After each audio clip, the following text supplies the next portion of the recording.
Have you seen that been done particularly well on the World Tour? That microdosing approach in a warm-up scenario when it's built up over time? Have you seen that been done successfully anywhere? From a team sport perspective, I probably haven't seen enough of it to comment. In the middle distance running space, that's the game with the 800, right? Particularly if you've got people transitioning up from 400.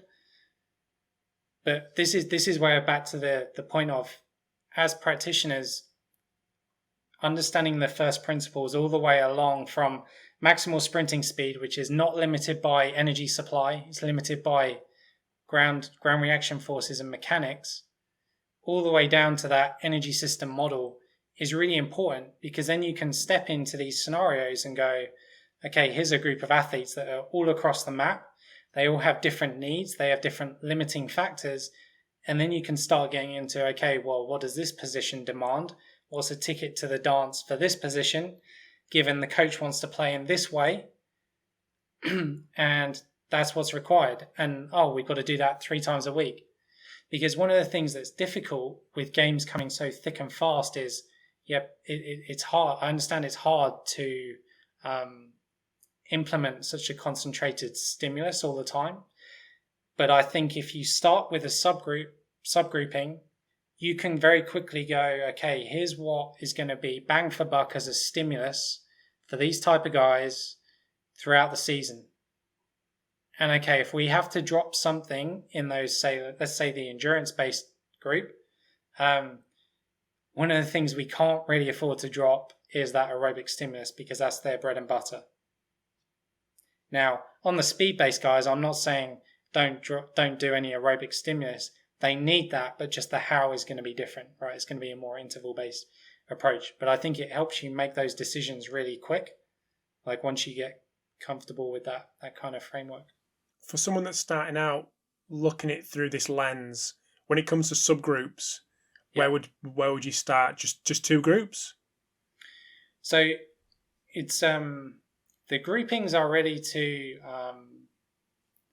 present a continuum. So the extremes are very, very fast twitch to just a slow twitch jogger, right? And then you're going to have those varying ticket to the dance demands, right? So for a fullback in the English Premier League, typically needs to be able to meet this kind of criteria, right? And that's going to shape what kind of speed and ballpark you think that should be for a maximal aerobic speed and a maximal sprinting speed. And you're going to have that for each position. And then you're going to have people who fit in the middle of that, right? And we should probably spend a bit of time just on that group in the middle, who are maybe a bit more of a hybrid, right? Where you go, well, they're quite good at this and they're quite good at this. And the thing about those athletes is they're very special, and they have the ultimate flexibility of being effective whether the game is slow or fast, whether the race is slow or fast. It gives them a toolbox of options. Who would be a typical person as an example of that hybrid? Oh, yeah, that's a good question. I imagine, when you look at, say, someone like a Raheem Sterling, who's been in the game a long time now, probably started in the speed-based bracket, but over time has accumulated a lot of training age, a lot of training volume, and now is probably somewhere sat in the middle. But what we have to think about as well as the conditioning side of things is, well, all it takes for someone to not be in that space is detraining of those qualities. And that's where, again, like having these conversations where you're looking at the whole profile across the board and going, oh, someone's dropping here. So aerobically, where is the max aerobic speed? Where's the critical speed pace? Where is that for that athlete? If that's detraining too much, well, maybe they're sliding back across. So you're constantly looking at those stimulus as you move through the season for those subgroups.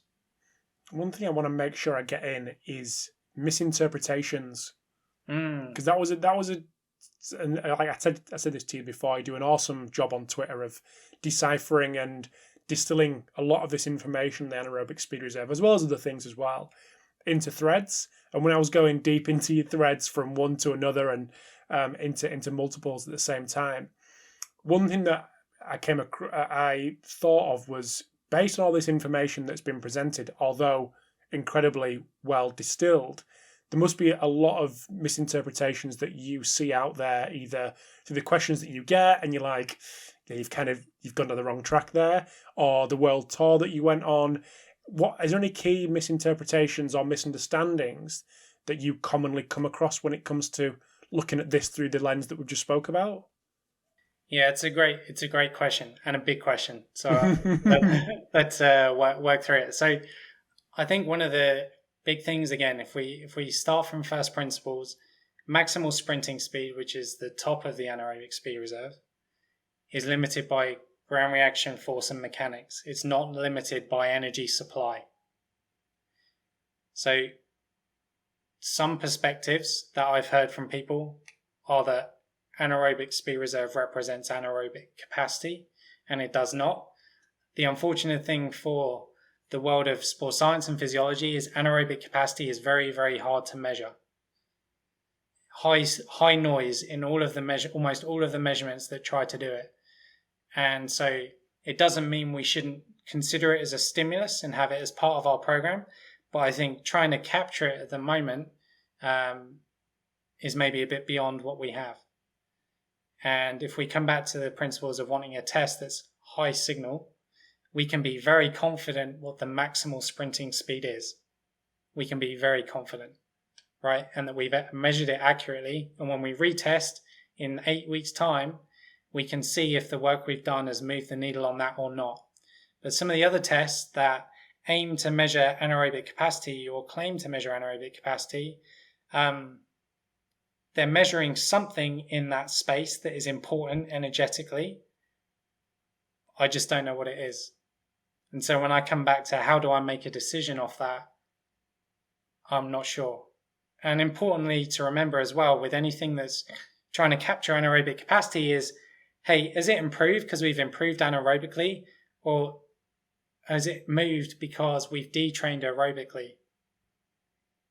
And I would rather move forward with confidence in something that I know what it is. And, by taking care of the aerobic side, I think often we can chase, I see this a lot in the middle distance space. People can chase intensity and those big speed endurance, hard anaerobic sessions, but it's like a hammer, right? You get a big reward from it, but it's a hammer. You can't keep going to the well with it. And often where people come unstuck is there's maybe sometimes an overemphasis and overvalue on that as a stimulus, and an undervalue sometimes on the critical speed and the aerobic conditioning that actually underpins the performance. Like if you take a team sport where, say in English football, you're building up to maybe 1 to 3 minutes of high intensity work, right? Like there's lots of that on a repeated basis. After you've done the first sprint, you're getting an ever increasing aerobic contribution to that effort. So even though it's fast, maybe fast mechanically, or there's a big acceleration demand, there's an aerobic piece underpinning that effort, and there's certainly an aerobic piece underpinning that recovery. And so that, from a conditioning kind of first principles, I think is really important.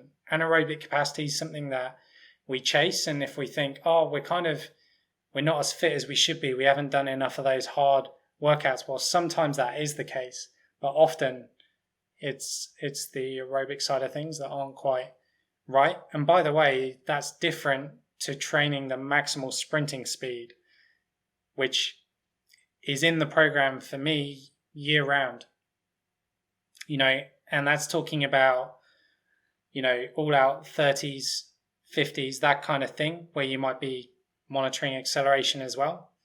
And I think it's probably a good place to mention, like, anaerobic speed reserve, as we talked about at the beginning, is one tool. I wrote a paper with Damien Harper and Joe Clubb and a few others on this concept of the locomotor profile. right? Which includes the anaerobic speed reserve and then has acceleration and deceleration in it. From the maximal aerobic speed, you can estimate that critical speed landmark. And you think with those variables there, you do 150 meter, you get your acceleration, you get your maximal sprinting speed, you do a 6-minute test to estimate your MAS, and from that you can have a look at what critical speed might be, playing around with that in the field and seeing how people respond to those sessions, and then doing Damien's deceleration test. And for most people, most of the time, from a determinants of performance perspective, that's probably getting you 80 to 90% of the way there. And we're talking about a 50-meter sprint. I think Damien's is a sprint into a decel. So that's maybe a 30-meter sprint and a 6-minute MAS test, right? And when you look at practitioners might be given 15 minutes, that gets people a lot of the way there. You then add onto it, okay, what are the sport-specific nuances we need to understand and those kind of things. That's how I would think about that. So that's gone down a bit of a track there, but I think that's the take-home for people is like there's so much noise and information and new tech and, this research thing, and it's like, what's the question? What's important to performance? And if I'm looking at an athlete's conditioning, those 5 measures I've just walked through, 5 or 6 measures, that gets you a lot of the way there. And I think when we move away from that is kind of when we can get lost. This is maybe a reframing of the exact same question, but what would be some popular measures that you see that you think would time better served elsewhere? I'm probably just trying to pinpoint you on what you would discard versus what you would include on that one. I would say one of the things I would see that's probably missing is the value on critical speed from an aerobic conditioning sense, and there's maybe an overemphasis on maximal aerobic speed. I think it's useful for testing because it's practical, but it is protocol dependent, so really be consistent with the protocol you use. As I mentioned a few times, I use a 6-minute effort. There's some really good papers from the AFL that kind of outline those steps. I think because that space beyond max aerobic speed, VO2 max, is kind of this kind of unknown space, there are a lot of people chasing that. And there's something valuable there for sure. But if I come back to I'm trying to make a decision, I don't know what it's showing you. Doesn't mean don't explore it, or there's not places for innovation, and that innovation is important. But like it can't be at the expense of the fundamentals. Because let's not forget, like max aerobic speed isn't just aerobic contribution. There's an anaerobic component to that. So if you're thinking that's taking care of all of the aerobic stuff and you're not looking at critical speed, you're probably leaving stuff on the table from an aerobic conditioning point of view. Okay. Let's stay at maximal aerobic speed. And we've gone through the pros you've gone through the pros and cons of different testing methods. But why wouldn't people, rather than go to anaerobic speed reserve and looking at this continuum, why wouldn't people just stay and prescribe off MAS? Yeah, that's a great question. So remember we talked about the steep part of the curve and the speed duration. So between 1 and 5 minutes, the anaerobic speed reserve can accurately estimate someone's all-out performance of a 1 to 5 minute effort. So if I start in track and field and then we'll kind of move into team sport, is if I was looking at all-out efforts over 400 meters, over 800 meter pace, over 1500 meter pace, that would all fall in that space above maximal aerobic speed, someone's performance in those efforts is largely tied to what proportion of the anaerobic speed reserve they're operating at. And the reason for that is there's a relationship between working at a higher proportion of your anaerobic speed reserve and markers of fatigue. So things like higher lactates, higher RPEs. And so if we're just prescribing as a proportion of maximal aerobic speed, we're not taking into account those mechanical differences people have, which means that two athletes, athlete A and B, could be working at quite different proportions of their anaerobic speed reserve because you prescribed, say, 120% of MAS. So a better way to approach that would be to go, okay, I want a stimulus maybe that is in that ballpark, but actually instead I look at the speed range of this athlete and the speed range of this athlete, and I look at prescribing it maybe 10 or 15% of the anaerobic speed reserve, which has a stimulus over time. There's some recent work out from Adelaide, Clint Bellinger's group, where they looked at comparing the MAS versus the 30-15 and the anaerobic speed reserve for prescribing these efforts above MAS. And what they found was their variability across individuals within a group was much lower when you use the proportion of the anaerobic speed reserve because it's accounting for those differences. So what does that mean?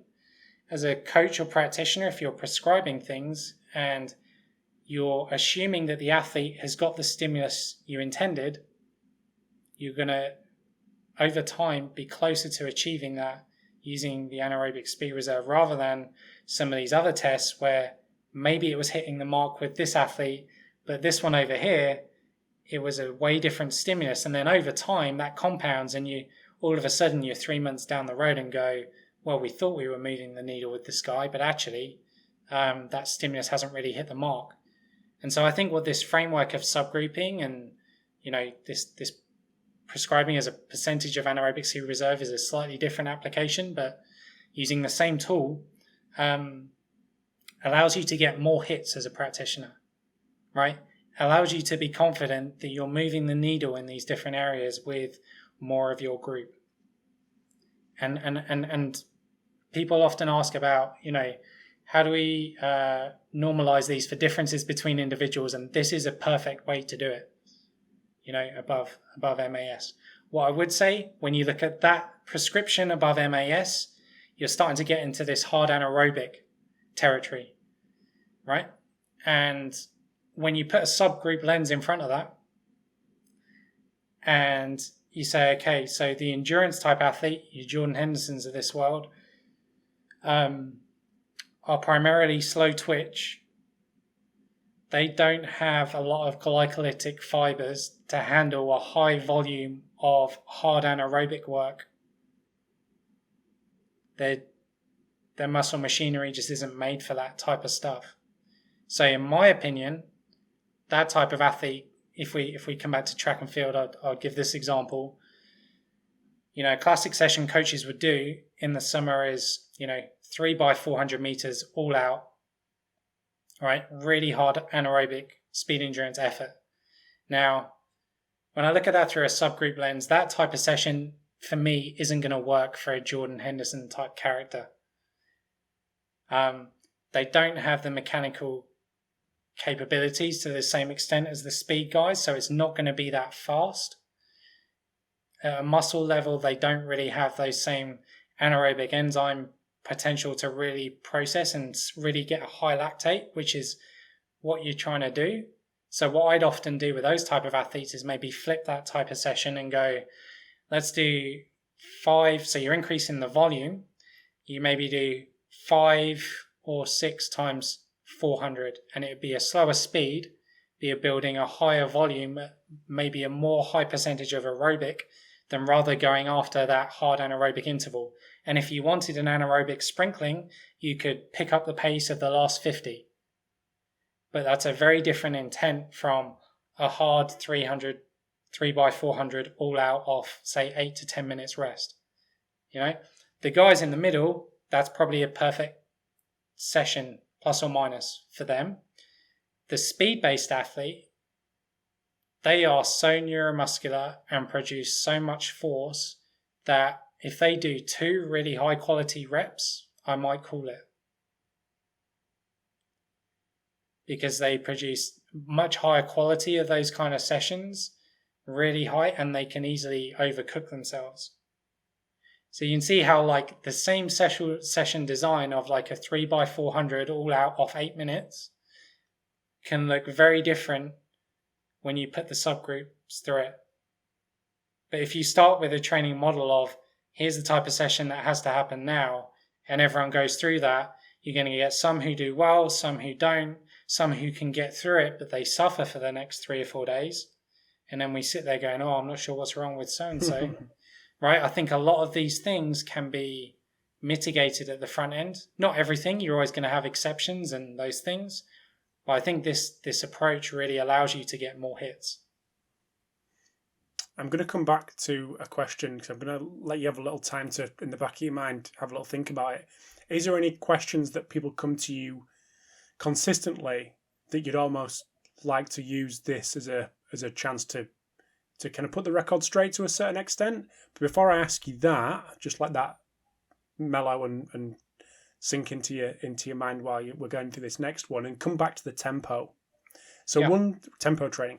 So one thing that we discussed on a recent round table, there was Mladen Ivanovic, Martin and Keir talking about MAS versus tempo, and there was a bit of a back and forth. Obviously, Martin on the MAS side and Keir on the tempo side. What's your, obviously, forgetting about the last hour and 5 minutes talking about the anaerobic speed reserve, but bringing this tempo, probably team sport tempo training into the mix versus what you talked about in the middle distance, long distance world of tempo training. Where does tempo training fit in this context with the last hour? Yeah, great question. What does tempo in team sports mean to you? What does it mean to me? Well, because in this context, because you talk to a lot of different people and it means a lot of different things. So I just want to clarify that. It was interesting because on the example that you gave, I can't remember what example you gave. Was it the 100 meters over 16 or was it 200 meters over 26, something like that? Yeah. That in my mind, I'm thinking you're talking about tempo training there, right? Okay. So that's just that's my interpretation. But you're absolutely right. Tempo training to one is not tempo training to another. But that was where my head was at when you gave that example before. Yeah. So first of all, on the MAS versus critical speed or tempo type stimulus, I think if we're asking if it's one or other, we're asking the wrong question. It's a combination of both. Max aerobic speed to me is important for a number of reasons. Number one, it sets the ceiling of kind of pace at aerobic capacity, and that's an important training stimulus. Because if you just focus on critical speed and pushing that as high as you can, there are certain proportions of that aerobic ceiling that you can reach, and then you're limited by your aerobic ceiling. Right, so you always want to have an eye on where that is. The critical speed piece, as I alluded to at the beginning, concurrently alongside that, I'm always looking at both of those. Now, recovery from a critical speed session, once you have developed a certain level of adaptation, is very easy to recover from. Because remember me talking about once you move beyond critical speed intensity, you start to get a step change in your physiology. Your ventilation starts to climb. Your blood lactate starts to climb. Your recruitment of higher motor units and fast twitch fibers starts to climb. So the minute you're doing training intensity above that critical speed landmark, there are implications of that for recovery the next day. Whereas if you are working in and around, but probably on the side of being under critical speed, in a aerobic type profile, you can recover that pretty easily, and you're not going to come in the next day feeling like, oh man, I'm ruined and I can't complete what I need to today. So I think that becomes the critical differentiator for practitioners when they're deciding, do I want this stimulus or do I want this stimulus? Because I think if you're playing games all the time, 3 times a week, you're probably getting your max aerobic speed stimulus to a degree from the games. And from an aerobic fitness side of things, you're maybe going to take a leaf out of the heptathlon in Jess Ennis's book and do this micro stimulus of, critical speed training So that's how I think about that difference.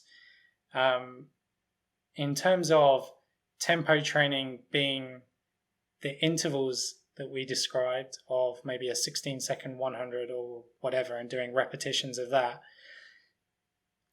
yeah, that can be a form of it. But I think that format for an endurance-based athlete is underdoing that athlete aerobically based on their physiological preference and where you're going to get bang for buck with that type of athlete. So that might be the right type of approach to do with a Bukayo Saka or your speed-based guy. But certainly, even the guys in the middle, the hybrids, I think you're leaving something on the table with them aerobically if that's the only way that you're conditioning them aerobically.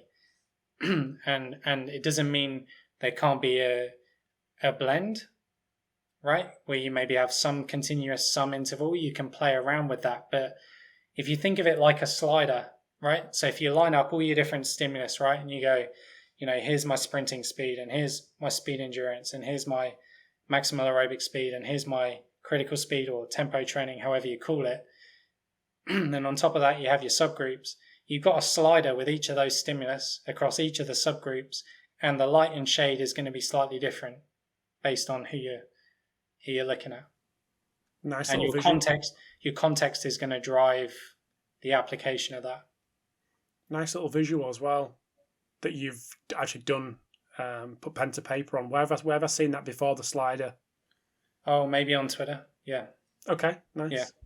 Nice. Yeah. That's where all the knowledge comes from. Because a misconception that you're asking about that comes about a lot is, I'm a speed-based guy, I just need to do the speed side of things. Well, if you're sport demand, if you're a 100-meter sprinter, then absolutely. Crack on.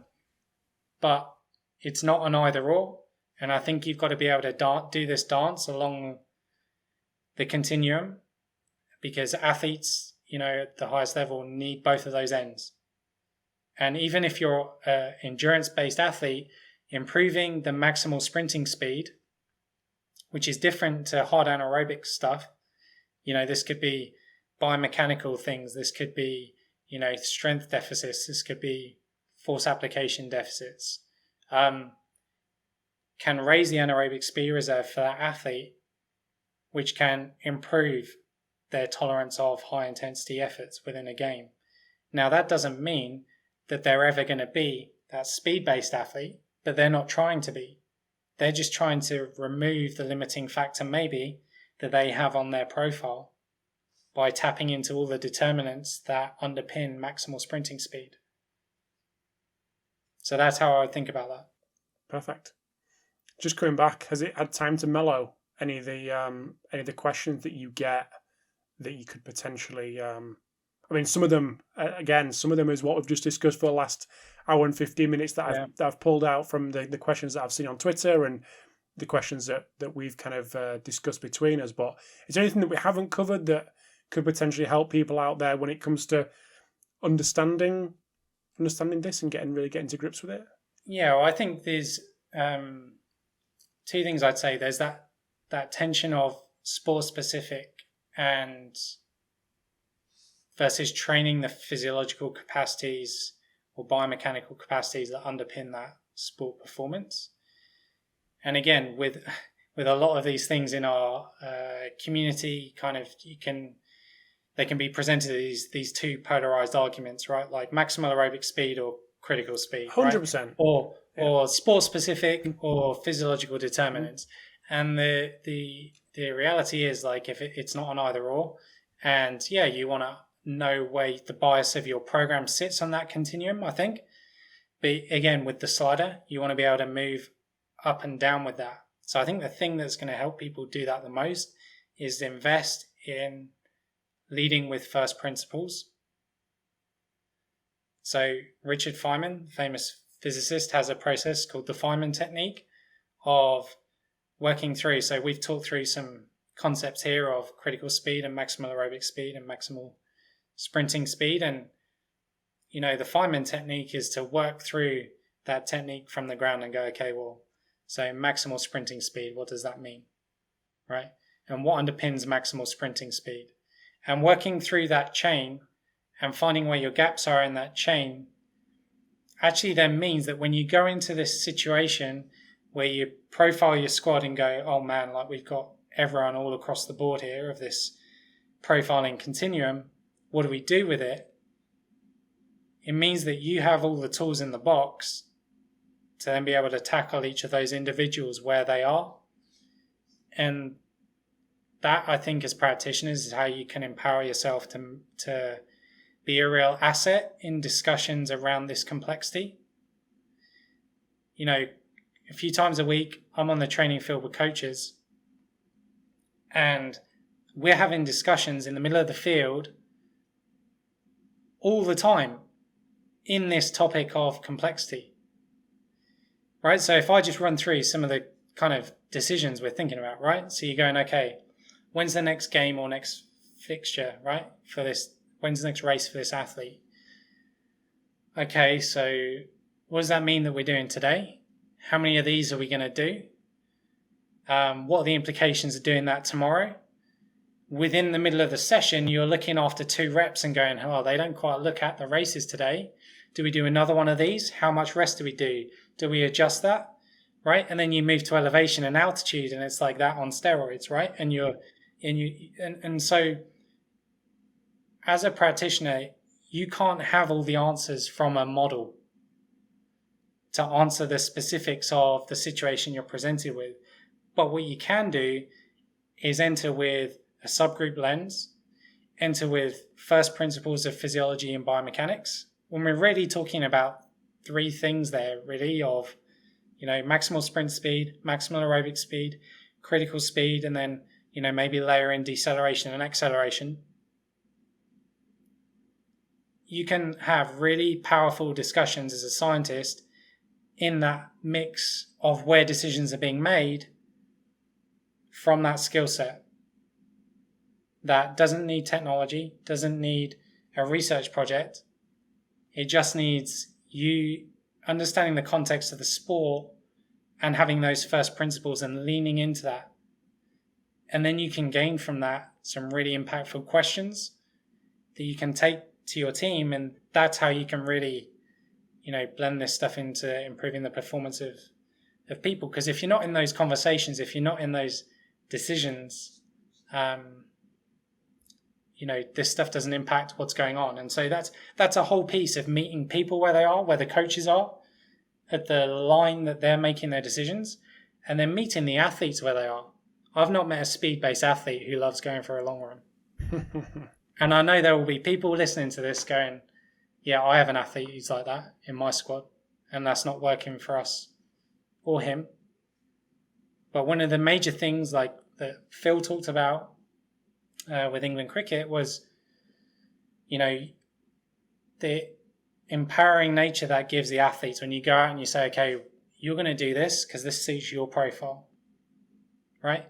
And you over here, you're going to do something different because this is about you. Now, they can't do that all the time because of the technical, tactical demands, but once or twice a week where you have those conditioning windows, you can really create great levels of buy-in by really meeting people where they are and moving them in that space. So I feel like I've absolutely destroyed your time this morning, because I've kept you for not only an hour and 20 minutes while we've been recording, but probably 15 minutes beforehand when we were talking off air. So what I'm going to do, if that's okay, is just to ask you, if anyone wants to know more about this, are there any resources that you would point people towards? Where can people get in touch with you and potentially look at your work in this area as well? Yeah, sure. So people can find me on Twitter at Gareth_Sandford. DMs are open. So yeah, we can chat through there. And then on ResearchGate, just again, Gareth Sandford has all of my papers on this topic. There's 2 that I would point out. One is a recent review with Paul Larson and Martin Boucher on this topic of the anaerobic speed reserve, which goes through the scientific basis, a number of the practical applications we've talked about, and some others. And then there's another paper from elite middle distance runners, which is from this world tour, where we went and took this question of, coaches are seeing diversity of profiles. We went and tested that with the anaerobic speed reserve, and then we presented out that diversity of profiles in that paper. So that's probably the best place.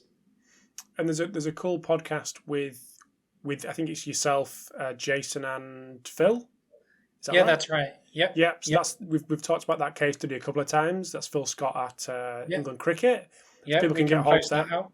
Yeah, can absolutely post that out. Is there anything similar to that with case studies around this area or not? Is that the kind of the best one people to navigate towards? That's the best one. Okay. And, it's that space of I think now it's like 28 publications or something on this area. So it's 4x since started looking at it, but it's very new. Yeah. And so these collaboration opportunities and bouncing off each other, like, well, how are you tackling this? What are you finding is actually where the value's going to be. And I know sometimes there can be a hesitance sometimes on sharing, but the reality is the diversity is so great. It really is about who you've got in front of you. And so the learnings and the lessons are really impactful. So, and the last final question, I promise you that. Is there anything out? Is there any cool case studies that are happening out there that you could potentially just give us not an insight into, but just let us know that that's happening? Like a Phil at England Cricket, like he's obviously been open enough and been allowed to share his experiences. Is there anything cool that people are doing, maybe like the FA, that people could kind of look out for? Should it come to fruition, actually get into the public domain without getting yourself into bother? Yeah, I'm not on the research publication side of things. I'm not really sure. Okay. That some of the organisations doing it from a research side of things. I know I think the FA podcast is a great example of how both within a squad, but then across an organisation, they've kind of rolled out and applied it. And there's probably a few middle distance running podcasts. So, I dig out one with a coach, Justin Rinaldi, who's an 800 meter coach in Australia, who was one of the first coaches involved in my world trip. But they're dealing with this challenge every day, right? Like middle distance coaches are living in this space of complexity. So, I can find some links and post some of those. Amazing. Gareth, I'm going to finally let you go and let you crack on with your day. I've absolutely drained the life out of you over the last nearly hour and a half, but I really do appreciate your time. Thank you very much for joining us, and I appreciate your insights, your experience, and obviously your knowledge in this area. So massive appreciation for your time. Thanks, mate. Yeah, thanks for the chat, Rob. Cheers, mate. Speak soon. See ya.